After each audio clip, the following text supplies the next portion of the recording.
बिस्मिल्लाहिर्रहमानिर्रहीम, अस्सलाम वालेकुम रहमतुल्लाहि वबरकातुहू। मेरा नाम अहमद अकील है। आप देख रहे हैं प्रॉपर्टी एंड टीवी। एक बड़ा ही ख़ास सेगमेंट लेके आए हैं जो कि एक ख़ास सीरीज़ है जिसमें हम माला माल होने के लिए, पैसा कमाने के लिए, रिसोर्सेज हासिल करने के लिए, पावर, अथॉरिटी और ग्रोथ और तरक्की हासिल करने के लिए बहुत ही वैल्यूएबल बातें आपके साथ शेयर करते हैं।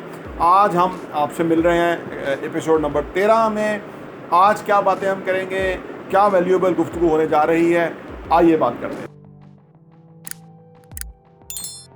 देखिए जी, कारोबार जो है इट्स ऑल अबाउट पीपल, यानी लोगों ने ही प्रोडक्ट सर्विस देनी है, लोगों ने ही प्रोडक्ट सर्विस यूज़ करनी है, लोग ही हैं, लोगों के लिए ही काम हो रहा है, हम भी लोग हैं। तो लोग बहुत इम्पॉर्टेंट हैं। लोगों की कदर कीजिए, लोगों को इम्पॉर्टेंस दीजिए, लोगों को चीज़ों से, मटेरियल से ज़्यादा अहमियत दीजिए। लोग इम्पॉर्टेंट हैं, लोग डिज़र्व करते हैं कि आप उनको अहमियत दें, उनको इज़्ज़त व वक़ार दें। देखिए, ये चीज़ें जो है ना, आप कहीं भी करेंगे, चाहे जॉब में है, बिज़नेस में है, कहीं भी है ना, ये आपको ग्रंटेड प्रॉफिट देंगे। आपके पास पैसा ज़्यादा आएगा। लोग सिर्फ इज़्ज़त जो होती है सबसे इम्पोर्टेंट चीज़ होती है किसी के लिए भी। अगर आप इज़्ज़त व एहतराम और वक़ार का ख्याल रखेंगे ना, तो लोग आपके साथ हमेशा मिलना चाहेंगे, हमेशा चलना चाहेंगे।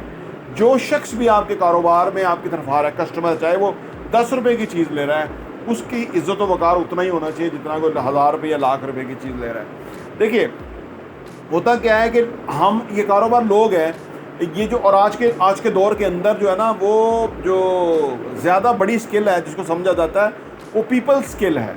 जिन लोगों को लोगों के साथ मामलात करना, डील करना, लोगों के साथ चलना आ जाता है, लोगों को समझना, लोगों की ज़रूरत को आइडेंटिफाई करना। समटाइम लोगों की ज़रूरत कुछ और होती है, वो बता नहीं पा रहे होते।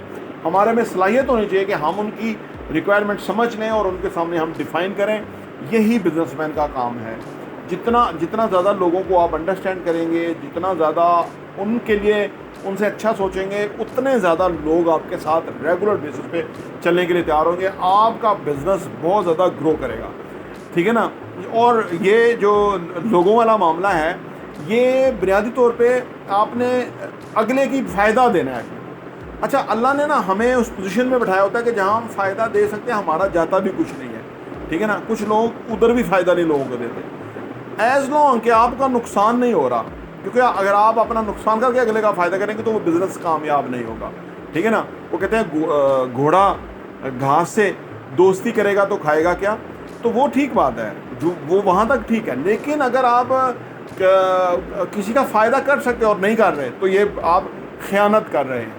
और अगर किसी का आप नुकसान करने का सोचते हैं, वो तो बिल्कुल ही आप आउट हो जाएंगे। 1 साल, 2 साल, 3 साल, 5 साल, 10 साल के बाद आपका कारोबार ठप होगा, क्योंकि आपने लोगों के साथ धोखा दिया, फ्रॉड किया, झूठ बोला, आपने उनके साथ ब्लफ किया, स्मार्ट जो है ना, आपने उनके साथ खिलवाड़ किया, जिसका उनको किसी ना किसी वक्त पता लग जाएगा। लिहाजा लोगों को इतनी अहमियत दें कारोबार के अंदर कि जितनी आप दे सकते हैं।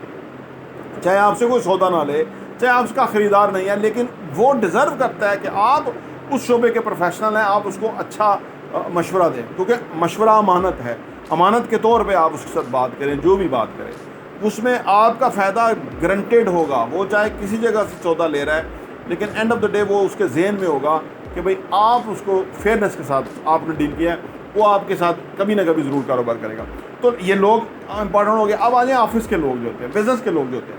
ये बिज़नेस के लोग जो हैं फैमिली की तरह होते हैं। हालांकि ये फैशन के तौर पे आजकल कहा जाता है, लेकिन फैमिली के अंदर भी अगर हमारे बच्चे हैं, बेटा है, बेटी है, तो देखिए उनके साथ भी हमें उनको गाइड करते हुए मसाइल पेश आते हैं। वो अंडरस्टैंड नहीं कर रहे होते हैं, लेकिन हम उनके साथ कंसिस्टेंट काम करते रहते हैं और फाइनली दे रियलाइज़ कि ये हमारे खैर ख्वाह हैं, वेल विशर हैं, सही बताते हैं, क्योंकि वो अपनी एक्सपीरियंस से, गलती से सीखेंगे। इसी तरह हमारे एम्प्लॉइज़ जो होते हैं, ये भी अपनी ताई एक गैप रखते हैं। जब इनके साथ हम सिंसियरली चलते हैं, तो ये फाइनली रियलाइज़ कर लेते हैं कि भाई ये हमें अच्छा गाइड, या अच्छी ऑर्गेनाइजेशन है, ये वेल विशर है, ये हमें ये कोशिश करते हैं कि हम भी तरक्की करें।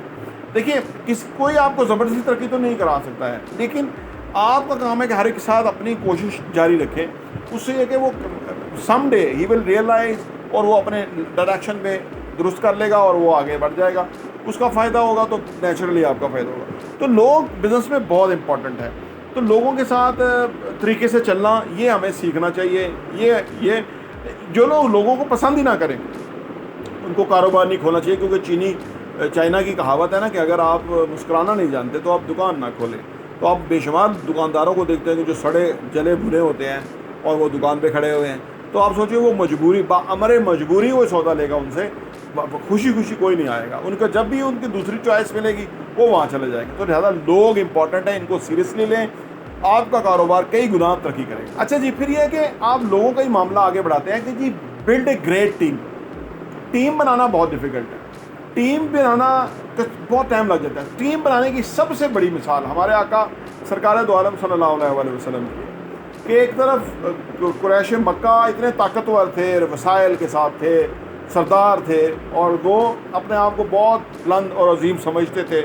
دوسری طرف ہمارے آقا سرکار دو عالم صلی اللہ علیہ وسلم نے جو پسا ہوا طبقہ تھا، غلام تھے، ان کے ساتھ معاملہ کیا، ان کی داد رسی کی، ان کے ساتھ شفقت محبت کے ساتھ پیش آئے، اور وہ حضرت بلال اور باقی لوگ جو ہیں وہ پھر بعد کے اندر سپہ سالار بنے۔ تو یہ اس سے بڑی مثال ٹیم بلڈنگ کی ہے نہیں۔ اگر آپ کو نہیں سمجھ آ رہی کہ ٹیم کیسے بنانی ہے تو آقا سرکار دو عالم صلی اللہ علیہ وسلم کی زندگی کا مطالعہ کیجئے، اسپیشلی وہ جو مکہ کے جو ابتدائی سال تھے وہ اس کا مشاہدہ کریں، پھر جو مدینہ کے اندر جو معاملہ ہوا جب آپ ہجرت کر کے چلے گئے، اور جو وہاں پہ صحابہ تھے انہوں نے ایک دوسرے سے کس طرح سے معاملہ کیا، وہ گریٹ مثال ہے ٹیم ورک کی اور ٹیم بلڈنگ کی۔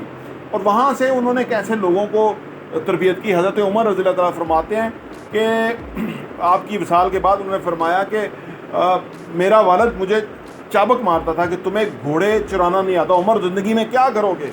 حضرت عمر رضی اللہ تعالیٰ عنہ وہ اتنے بڑے عظیم سپہ سالار بنے کہ جنہوں نے عظیم ریاست چلا کے دکھائی، ایک سوشل سیکورٹی کا معاملہ کیا، لوگوں کے انتظامات کیے، اس قسم اعلیٰ کہ دنیا نے آپ کی زندگی سے پھر سیکھا، حضرت عمر رضی اللہ تعالیٰ عنہ کی زندگی سے سیکھا۔ تو ٹیم بلڈنگ کی اعلیٰ مثال نبی پاک صلی اللہ علیہ وسلم کی ذات کی آپ کی زندگی کے اندر ہم نے دیکھی کہ کیونکہ وہ لوگ کہ جن کو گھوڑے چلانا نہیں آتا تھے انہوں نے پھر اتنے بڑے سپہ سالار بنے، اتنے بڑے حکمران بنے، دنیا کے لیے وہ مثال ہے، اور انہوں نے سادگی کے بھی اعلیٰ معیار قائم کیے۔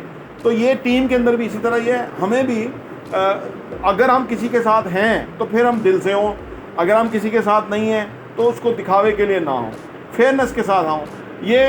یہ معاملہ دیکھو، دل کی بات دل پہ رہتی ہے۔ ہمارے ساتھ لوگ کروڑوں روپے انویسٹ کر دیتے ہیں ہماری بات کے اوپر ہی، یہ اللہ تعالیٰ کا خاص کرم اور ان کی خاص محبت ہے، اور ہماری جو نیت ہے وہ یہ ہے کہ لوگوں کے ساتھ فیئرنس کے ساتھ اچھا چلنا ہے۔ میں آپ کو اپنی مثال اس لیے دے رہا ہوں کہ میں اس چیز کا بینیفیشری ہوں۔ آپ بھی اپنے کاروبار میں اگر صاف ستھری فیئرنس کی بات کریں گے، وہ بات اثر کرے گی، آپ کا بزنس ڈیفینیٹ گرو کرے گا، فلورش ہوگا۔ تو یہ آج کی ویڈیو کے اندر چند باتیں تھیں جو کہ ہم نے ٹیم کے حوالے سے اور لوگوں کے حوالے سے ہم نے زیادہ ایمفیسائز کیا۔ اگلی قسط کے اندر ہم کچھ اور باتیں کریں گے۔ تو آپ ٹی وی دیکھنے کا بہت بہت شکریہ۔